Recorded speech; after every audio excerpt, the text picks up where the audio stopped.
Yes mga kabosing, good morning sa lahat. At sa muli sa mapagpalang araw.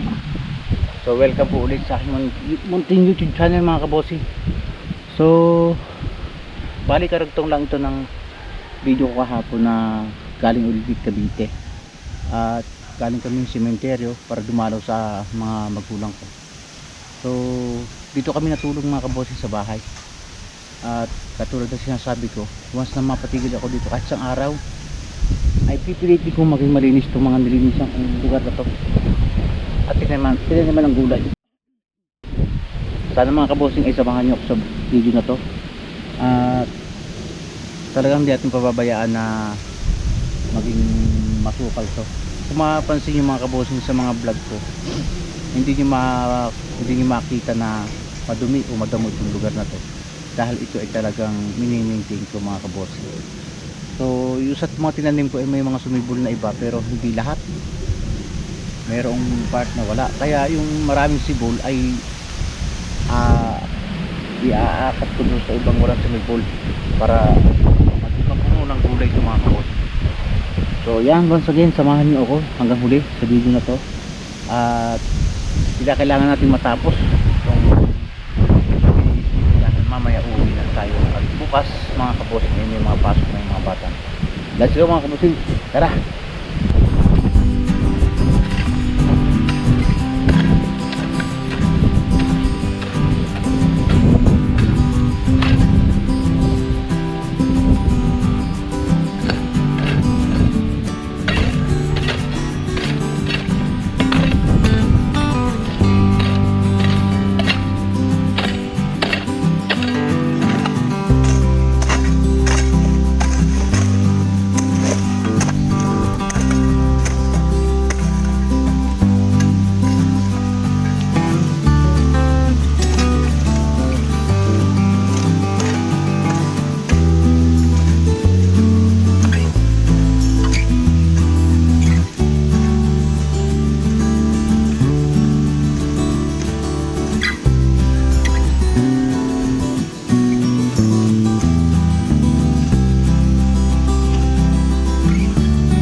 Pero kung dito ako nakatigil mga kabosing, ano to, sigurado ko marami ng halaman to. Pero kahit madalang tayo dito mga kabosing, pipilitin natin na maging malinis to mga kabosing. Kanina bago tayo naging video ay nakapag-umpisa na ako. Ayan o, mamaya ay lalagyan natin ng tanda yung mga part na may sibol para maiwasan.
Maganda to, ano, Bermuda na. Pag ano, no, bababa. Bababa din ako.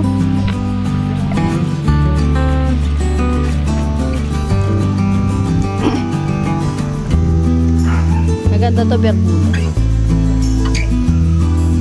Oo nga. Hindi kasi ano to, palans, palans, ano, pag ano, no.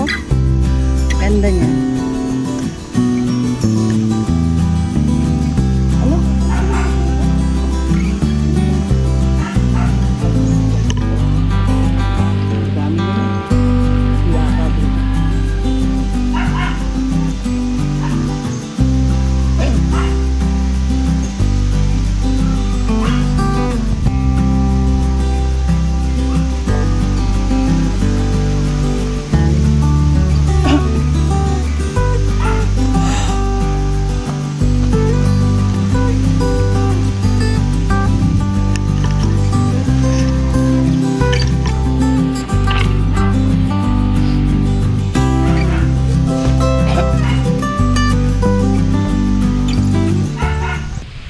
Yung mga kabosing, at nakatapos na tayong maglinis.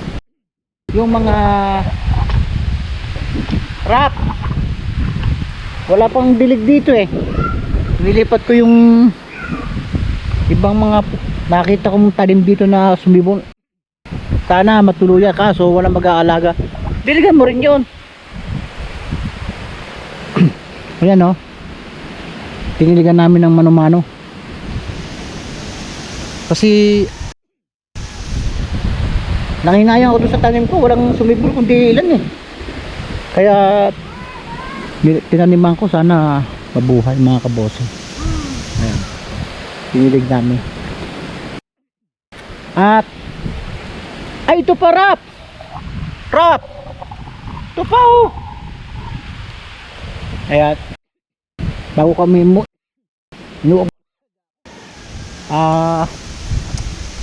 didiligan namin, lulunurin namin sa dilig. Ito pa oh, para ano, baka sakaling mabuhay. Kasi itong mga kabosing, itong kamatis na ito hindi ko dinilig pero nabuhay. Yan. Kasi ang hulab dito mga kabossing medyo maganda. Kaya hindi basta nalalanta yung ano, yung mga tanim. So, share ko rin mga kabossing. Nag-alala ko talaga nang matuklasan ko na habang nagbibili kami dito, nung may tanim ko, naisipan kong kumuha na lang ng, wala daw tubig ni ngayon. Hindi tayo nakapag-ipon. Didilig ko sana ng hose kasi may hose tayo dito ng ano, mahaba. Meron na, may tangga. Hindi sa main. Dito lang na. Alin? Bukas na yan. Wala nga tubig.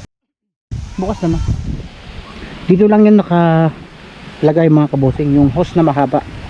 Dito sa lugar na to. Yan. Nag-alala ko talaga. Dahil ang tagal-tagal na dito na wala. Ang haba-haba pa naman nun. So, yun, pagka, ayun, niyayapakan yung ano, tingnan mo niladanan mo.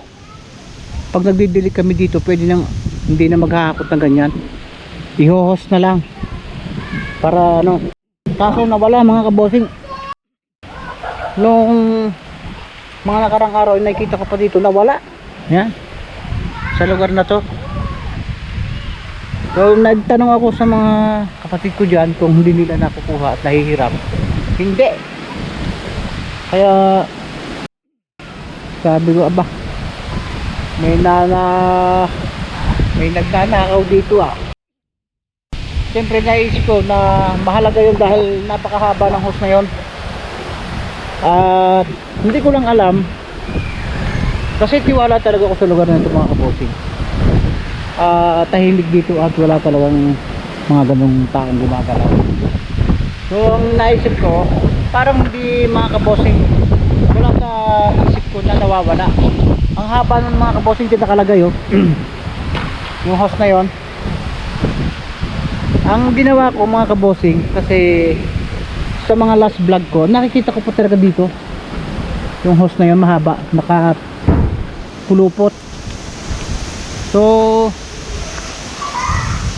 pinanood ko yung vlog ni Kautol mga kabosing, nandito pa. Parang kamakalawa lang sila pumunta, andyan pa. Iniisip ko, saan kaya, ba't kaya ganun? Kakukuha lang nun, tiyak.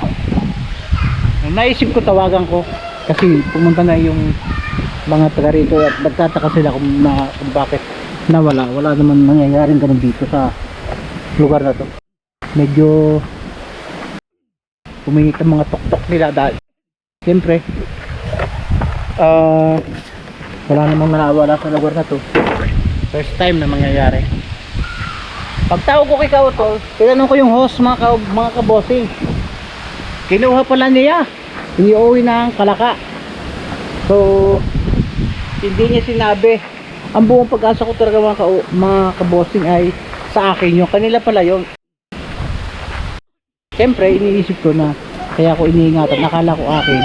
Saka lahat ng mga gamit maiwan ko dito ay bago umalis sa ulado ko. Kaya nag-alala ako. Kanya pala yung mga kabosing, nang magpunta sila dito ni Kadedit, iniuwi niya na hindi sinabi sa akin mga kabosing. So yun, ibig sabihin wala naman talagang nawala, pero parang hindi man lang sumagi sa isip ko na nawala talaga. Nalakas talaga ng pakiramdam ko, katulad ng sinabi ko sa inyo, yung mangyari kay Kapanalig nung nag-miss call siya. Iba na yung kutob ko. Yung sa nawalang hose, iba rin yung ano, nararamdaman ko, parang wala, hindi nawawala yan. Yun ang mga, di ko alam kung ba't meron akong ganong mga pakiramdam.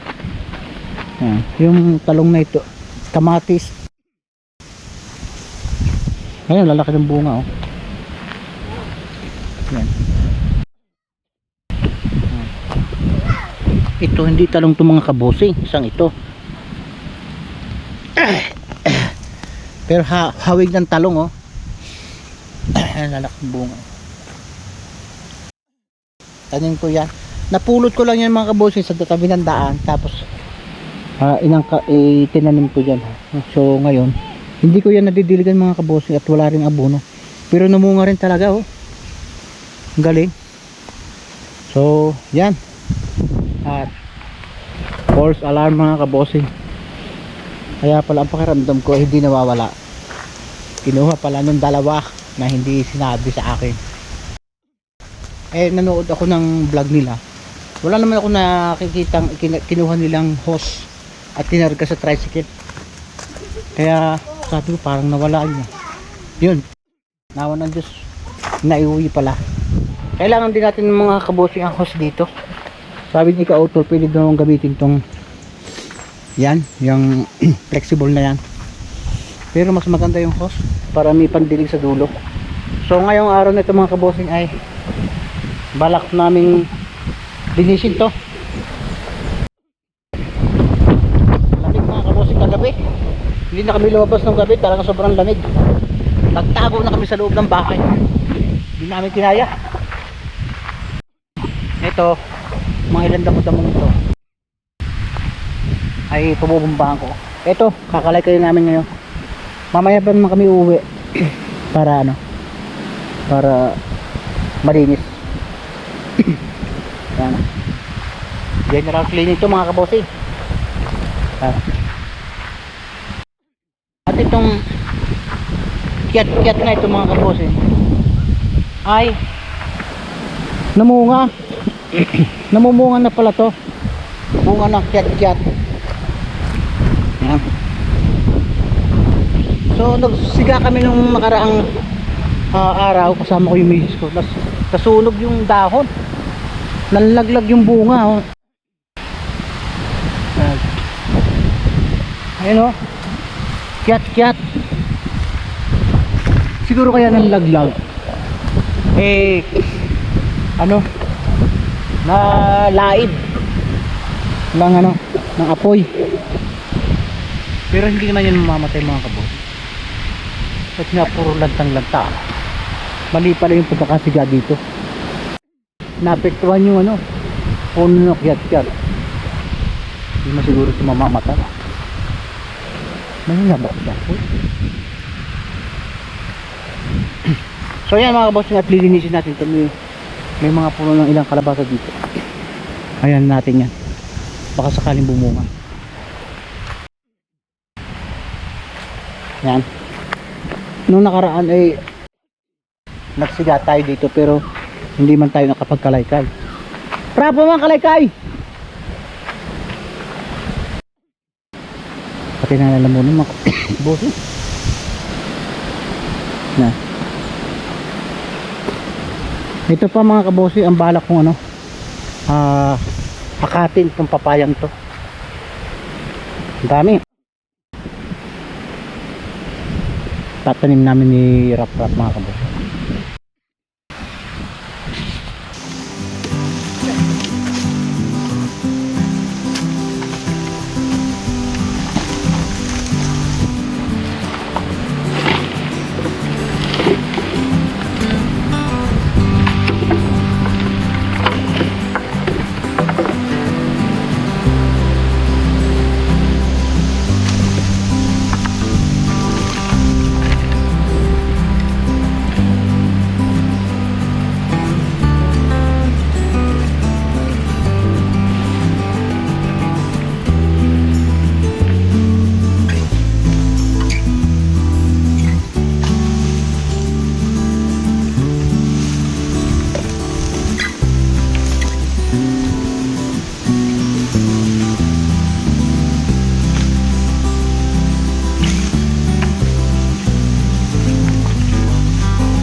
yan mga kabossing, at sinunog natin yung mga naipon natin damo.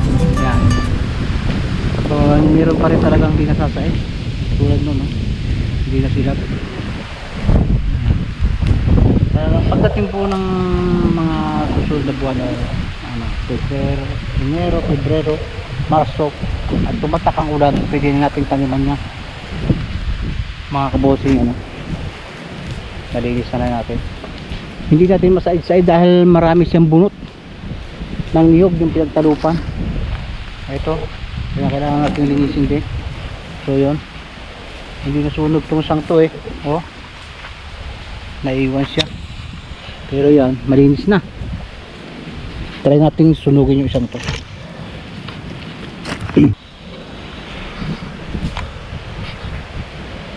Yan. Yan lang ang mga part na yan. At pag na bubungkalin din natin ng konti yan para lumambot ang lupa. So ito yung part na binabalak din na nakapanalig, ay lilinisin na natin ng diretso.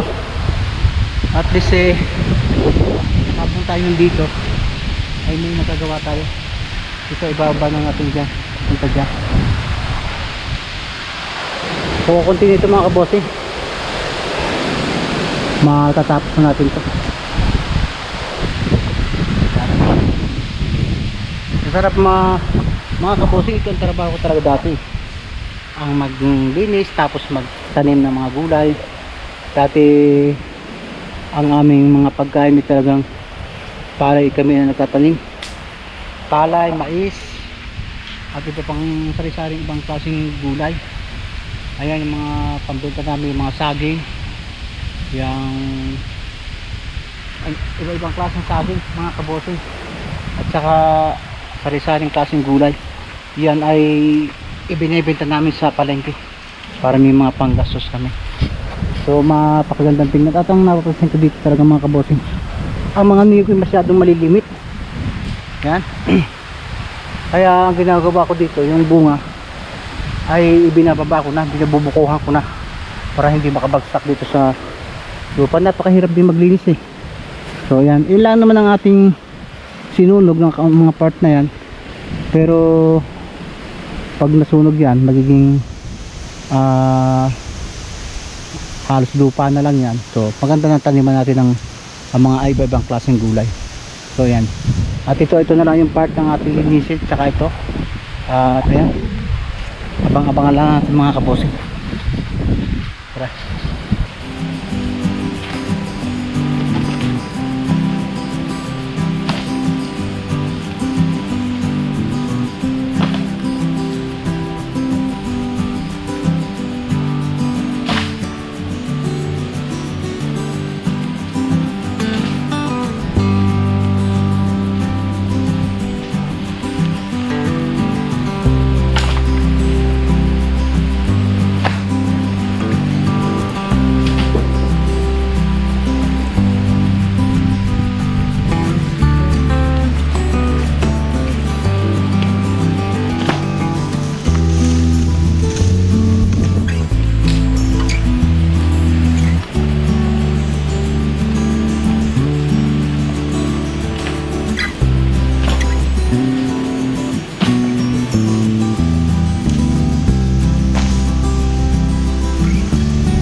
Ayan mga kabossing, at tatapos na tayo ng paglilinis. Oh. Ayan oh. Ayan. Sinunod natin yung ibang mga basura, mga damong tuyo. So ito yan oh. Ayan. Linis na yan. Yun, hindi pa nasusunog lahat. Siguro basa kasi mga kabossing. So yan, pasensya na kayo sa itsura ko. Wala na tayong forma-forma ngayon mga kabossing. Mukha na tayong gusgusin at mukhang ano, magbabasura. Hindi na naman talagang buhay. Talagang kailangan natin magdumi.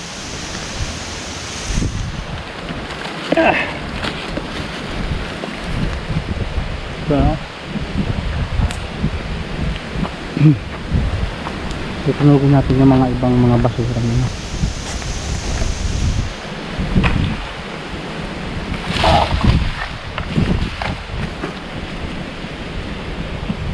Ayan o. Pag pumatak ang ulan yung mga kabossing, sigurado ko sa inyo ready niya pag na ano. Saka lupa dito mga kabossing, hindi ito umatigas. Pwede mo na itong taniman. Yung part lang ng tataniman ng palalambot eh. Then okay na, saka na itong mga kabossing, itong papayang ito saka na natin ilipat dahil mainit. Ha? Kasi yung itak iniiwanan mo dun eh, nandun sa may punong huli natin ano. Ayun, nandun. Ito na lang ating kalitin hagdan. Okay na. O yan na mga kabossing, malinis na. So mga kabossing, baka medyo pagod na tayo at hindi na natin kaya mag video.